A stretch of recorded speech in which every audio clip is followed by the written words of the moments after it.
என்னுடைய பெயர் தேவி. எனக்கு இப்போது 40 வயதாகிறது. என்னுடைய சொந்த ஊர் திண்டுக்கல் மாவட்டம் தாராபுரத்தில் உள்ள வடதாரை காமராஜபுரம் ஆகும். எனக்கு கடந்த 15 ஆண்டுகளுக்கு முன்பு எனக்கும் என்னுடைய உறவினரான திண்டுக்கல் மாவட்டம் பழனியை அடுத்த கீரனூரைச் சேர்ந்த முனியப்பனுக்கும் திருமணம் நடந்தது. திருமணத்திற்கு பிறகு எங்களுக்கு ஒரு அழகான மகனும் பிறந்தான். அதன் பிறகு என்னுடைய நடத்தை சரியில்லை என்று கூறி முனியப்பன் என்னுடைய மகனை அழைத்துக் கொண்டு என்னை விட்டு பிரிந்து தனியாகச் சென்று விட்டார். அதன் பிறகு தனியாக வாழ்ந்து வந்த என்னை கீரனூரைச் சேர்ந்த தண்டபாணி என்பவருக்கு இரண்டாவதாக திருமணம் செய்து வைத்தார்கள். தண்டபாணி தள்ளுவண்டியில் பழம் வியாபாரம் செய்து வந்தார். இந்த திருமணத்திற்கு பிறகு எனக்கு ஒரு மகனும் ஒரு மகளும் பிறந்தனர். திருமணத்திற்கு பின்னர் நாங்கள் இருவரும் தாராபுரம் போலீஸ் நிலையம் அருகே தள்ளுவண்டியில் பழம் வியாபாரம் செய்து வந்தோம். தினமும் வியாபாரத்திற்காக நானும் என் கணவரும் மோபட்டில் கீரனூரிலிருந்து தாராபுரம் போலீஸ் நிலையத்துக்கு வருவோம். அங்கு வந்து வியாபாரத்தை முடித்துவிட்டு இரவு மறுபடியும் கீரனூருக்கு சென்று விடுவோம். சில நாட்களில் நான் கீரனூருக்கு செல்லாமல் என் கணவன் மட்டும் கீரனூருக்கு செல்வார். அப்போது நான் என்னுடைய தாயார் வீடான வடதாரைக்கு வந்து தங்கிக் கொள்வேன். இப்படியாக நான் அடிக்கடி என்னுடைய தாயார் வீட்டிற்கு வந்து தங்கியதால் அங்கே அருகில் வசித்து வந்த என்னுடைய இன்னொரு உறவினரான பெயிண்டராக வேலை செய்து வந்த அபிஷேக், வயது 19 என்பவருக்கும் எனக்கும் பழக்கம் ஏற்பட்டது. இந்த பழக்கம் நாளடைவில் எங்களுக்குள் மிகுந்த நெருக்கமாக மாறியது. அந்த நெருக்கம் பின்னர் கள்ளக்காதலாக உருவானது. இதனால் நானும் அபிஷேக்கும் அடிக்கடி தனிமையில் சந்தித்து உல்லாசமாக இருந்து வந்தோம். அபிஷேக்குக்கு வயது வெறும் 19 தான். என்னுடைய கணவனுக்கு 45 வயது. அதனால் அபிஷேக்குடன் இருந்த உறவு எனக்கு மிகவும் பிடித்ததாக இருந்தது. என்னுடைய இரு கணவர்களையும் விட அபிஷேக்குடன் இருப்பதே எனக்கு அதிகமாக பிடித்திருந்தது. ஆரம்பத்தில் மாதத்திற்கு ஒரு நாள் அல்லது வாரத்திற்கு ஒரு நாள்தான் நான் தாயார் வீட்டிற்கு செல்வேன். மற்ற நாட்களில் வியாபாரத்தை முடித்துவிட்டு என் கணவருடன் மோபட்டில் கீரனூருக்கு சென்று விடுவேன். இதனால் இவரை உயிரோடு விட்டால் நாம் சந்தோஷமாக இருக்க முடியாது என்று நானும் அபிஷேக்கும் முடிவு செய்து அன்றே அவரை தீர்த்து கட்ட உதவி செய்தோம். அருகிலிருந்த ஒரு பெரிய பிளாஸ்டிக் பையை எடுத்து தண்டபாணியின் முகத்தை மூடி மூச்சு திணற வைத்து கொலை செய்ய முயன்றோம். ஆனால் அவர் சாகவில்லை. அதனால் அவருடைய கைகளை பின்னால் கட்டி இரும்பு ராடால் மாறி மாறி கடுமையாக அடித்து கொலை செய்தோம். பின்னர் அவருடைய உடலை யாருக்கும் தெரியாமல் மறைப்பதற்காக ஒரு சாக்கு பையை எடுத்து அதில் உடலை போட்டு இறுக்கமாக கட்டினோம். அப்போது நள்ளிரவு 12 மணி இருக்கும். வெளியில் ஆள் நடமாட்டம் இல்லாததால் உடலை எங்காவது கொண்டு போய் வீசிவிடலாம் என்று முடிவு செய்தோம். நள்ளிரவு 12 மணிக்கு சாக்கு மூட்டையை மோபட்டில் ஏற்றினோம். மோபட்டில் முன்னால் சாக்கு மூட்டையை வைத்துக்கொண்டு அபிஷேக் வண்டியை ஓட்டினார். பின்னால் நான் அமர்ந்தேன். வந்து கொண்டே உடலை எங்கு வீசலாம் என்று யோசித்தேன்.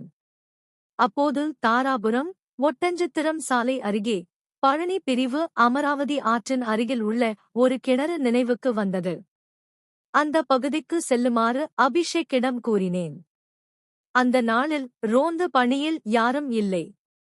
அதை நாங்கள் சாதகமாக பயன்படுத்திக் கொண்டோம். சோதனைச் சாவடிகளில் சிக்காமல் தண்டபாணியின் உடலை அந்த கிணற்றில் வீசினோம். சாக்கு மூட்டையுடன் ஒரு பெரிய கல்லையும் கட்டி கிணற்றுக்குள் வீசிவிட்டு எதுவும் தெரியாதது போல வீட்டுக்கு திரும்பி வந்தோம். அன்று அபிஷேக்கின் பிறந்த நாள் என்பதால் இரவு 2 மணிக்குள் வீட்டுக்கு வந்தோம். நள்ளிரவு 2 மணி முதல் காலை 5 மணி வரை நான் அவனுக்கு கட்டிலில் விருந்து கொடுத்தேன். விடியற்காலை 5 மணி அளவில் ஆள் நடமாட்டம் தொடங்குவதற்கு முன் அபிஷேக் தனது பைக்கில் அங்கிருந்து சென்றுவிட்டான். அதன் பிறகு நான் யாருக்கும் சந்தேகம் வராதபடி நடந்து கொண்டேன். ஒரு நாள் கழித்து 16ஆம் தேதி தண்டபாணியின் உறவினர் ஒருவர் வந்து, "நீ நேற்றும் வியாபாரத்திற்கு போகவில்லை, இன்றும் போகவில்லை. தண்டபாணியும் காணவில்லை" என்று கேட்டார். அதற்கு அவர் வெளியூருக்கு சென்றிருக்கிறார். அவர் வந்த பிறகுதான் நான் வியாபாரத்திற்கு போவேன் என்று கூறினேன். ஆனால் எல்லாரையும் சமாளிக்க முடியாது என்று நினைத்து, இதனால் கணவனை காணவில்லை என்று போலீசில் புகார் அளிப்பது இருக்க முடியாது என்று நானும் அபிஷேக்கும் முடிவு செய்தோம். அன்றே அவரை தீர்த்து கட்ட உதவி செய்தோம். அருகிலிருந்த ஒரு பெரிய பிளாஸ்டிக் பையை எடுத்து தண்டபாணியின் முகத்தை மூடி மூச்சு திணற வைத்து கொலை செய்ய முயன்றோம். ஆனால் அவர் சாகவில்லை. அதனால் அவருடைய கைகளை பின்னால் கட்டி இரும்பு ராடால் மாறி மாறி கடுமையாக அடித்து கொலை செய்தோம். பின்னர் அவருடைய உடலை யாருக்கும் தெரியாமல் மறைப்பதற்காக ஒரு சாக்கு பையை எடுத்து அதில் உடலை போட்டு இறுக்கமாக கட்டினோம். அப்போது நள்ளிரவு 12 மணி இருக்கும். வெளியில் ஆள் நடமாட்டம் இல்லாததால் உடலை எங்காவது கொண்டு போய் வீசிவிடலாம் என்று முடிவு செய்தோம். நள்ளிரவு 12 மணிக்கு சாக்கு மூட்டையை மோப்பட்டில் ஏற்றினோம். மோப்பட்டின் முன்னால் சாக்கு மூட்டையை வைத்து அபிஷேக் வண்டியை ஓட்டினார். பின்னால் நான் அமர்ந்தேன். வரும் வழியிலேயே உடலை எங்கு வீசலாம் என்று யோசித்தேன். அப்போது தாராபுரம் ஒட்டஞ்சத்திரம் சாலை அருகே பழனி பிரிவு அமராவதி ஆற்றின் அருகில் உள்ள ஒரு கிணறு நினைவுக்கு வந்தது. அந்த பகுதிக்கு செல்லுமாறு அபிஷேக்கிடம் கூறினேன். அந்த நாளில் ரோந்து பணியில் யாரும் இல்லை. அதை நாங்கள் சாதகமாக பயன்படுத்திக் கொண்டோம். சோதனைச் சாவடிகளில் சிக்காமல் தண்டபாணியின் உடலை அந்த கிணற்றில் வீசினோம். சாக்கு மூட்டையுடன் ஒரு பெரிய கல்லையும் கட்டி கிணற்றுக்குள் வீசிவிட்டு எதுவும் தெரியாதது போல வீட்டுக்கு திரும்பி வந்தோம். அன்று அபிஷேக்கின் பிறந்த நாள் என்பதால் இரவு 2 மணிக்குள் வீட்டுக்கு வந்தோம். நள்ளிரவு 2 மணி முதல் காலை 5 மணி வரை நான் அவனுக்கு கட்டிலில் விருந்து கொடுத்தேன். விடியற்காலை 5 மணி அளவில் ஆள் நடமாட்டம் தொடங்குவதற்கு முன் அபிஷேக் தனது பைக்கில் அங்கிருந்து சென்றுவிட்டான். அதன் பிறகு நான் யாருக்கும் சந்தேகம் வராதபடி நடந்து கொண்டேன். ஒரு நாள் கழித்து 16ஆம் தேதி தண்டபாணியின் உறவினர் ஒருவர் வந்து, "நீ நேற்றும் வியாபாரத்திற்கு போகவில்லை, இன்றும் போகவில்லை, தண்டபாணியும் காணவில்லை" என்று கேட்டார். அதற்கு அவர் வெளியூருக்கு சென்றிருக்கிறார். அவர் வந்த பிறகுதான் நான் வியாபாரத்திற்கு போவேன் என்று கூறினேன். ஆனால் எல்லாரையும் சமாளிக்க முடியாது என்று நினைத்து என் கணவனை காணவில்லை என்று போலீசில் புகார் அளிப்பதே சிறைவாசல் எனக்கு பின்னால் மூடப்பட்ட அந்த நொடி நான் செய்த ஒவ்வொரு தவறும் ஒரு படமாக என் கண் முன்னால் ஓடியது. சுதந்திரம் என்ற சொல் அந்த கணத்திலேயே என் வாழ்க்கையிலிருந்து அழிந்தது. விசாரணை நாட்கள் தொடங்கின. நீதிமன்றத்தில் நின்றபோது தலைகுனிந்து நிற்பதை தவிர என்னால் வேறெதையும் செய்ய முடியவில்லை. என் வாக்குமூலம், அபிஷேக்கின் ஒப்புதல், எல்லாமே எங்களுக்கு எதிராக உறுதியாக நின்றன. நீதிபதி தீர்ப்பை வாசித்த அந்த நாள் என் காதுகளில் இன்னும் ஒலிக்கிறது. குற்றம் நிரூபிக்கப்பட்டது என்ற வார்த்தைகள் என் வாழ்க்கைக்கு முழு நிறுத்தமாக இருந்தது.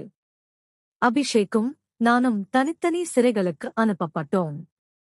அவன் முகத்தை கடைசியாக பார்த்தபோது அவனுடைய கண்களில் காதலும் இல்லை, பயம் மட்டும்தான் இருந்தது. சிறை வாழ்க்கை எளிதல்ல. ஒவ்வொரு இரவும் தூக்கம் வராமல், நான் வேற வழியை தேர்ந்தெடுத்திருந்தால் என்ற கேள்வியே என்னை கொன்றது. கோபம், ஆசை, கள்ளக்காதல், இந்த மூன்றும் சேர்ந்து என்னை ஒரு கொலையாளியாக மாற்றிவிட்டது. இப்போது என் வாழ்க்கை சிறை சுவர்களுக்குள் மட்டுமே. என் இளமை, என் கனவுகள் எல்லாமே என் தவறான முடிவுகளுக்கான விலையாக மாறிவிட்டது. இந்த கதையை நான் சொல்வது என்னை விடுவிக்க அல்ல. ஒரே ஒரு தவறான முடிவு ஒரு வாழ்க்கையை எப்படி அழிக்கும் என்பதை சிறை வாழ்க்கை நாட்கள் சொல்லுவதற்காகத்தான். ஒவ்வொரு நாளும் ஒரு வருடம் போல நகர்ந்தது.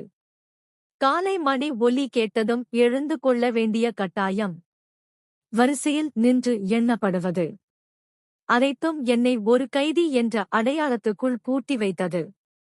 இங்கே யாரும் நண்பர்கள் இல்லை. எல்லோருக்கும் தனித்தனி கதைகள். ஆனால் எல்லோரின் முடிவும் ஒரே இடம், இந்தச் சிறை.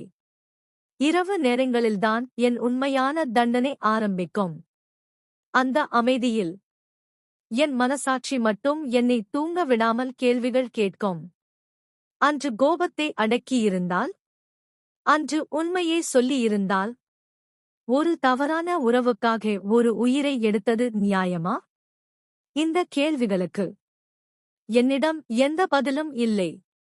சிறையில் இருந்த ஒரு வயதான கைதி ஒருநாள் என்னிடம் சொன்னார், குற்றத்துக்கு சட்டம் தண்டனை தரும், ஆனா உண்மையான தண்டனை மனசாட்சிதான்.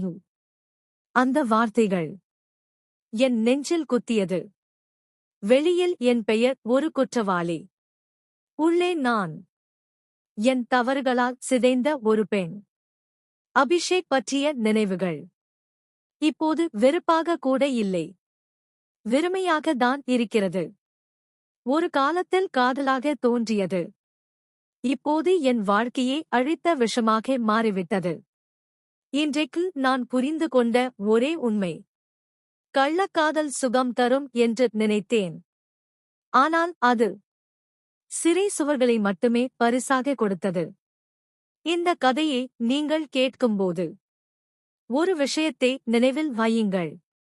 ஒரு தவறான முடிவு ஒரு உயிரையும் பல வாழ்க்கைகளை முடியவில்லை.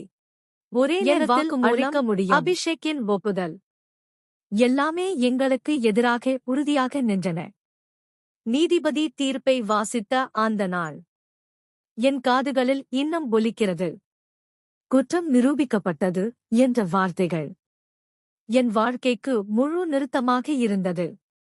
அபிஷேக்கும் நானும் தனித்தனி சிறைகளுக்கு அனுப்பப்பட்டோம்.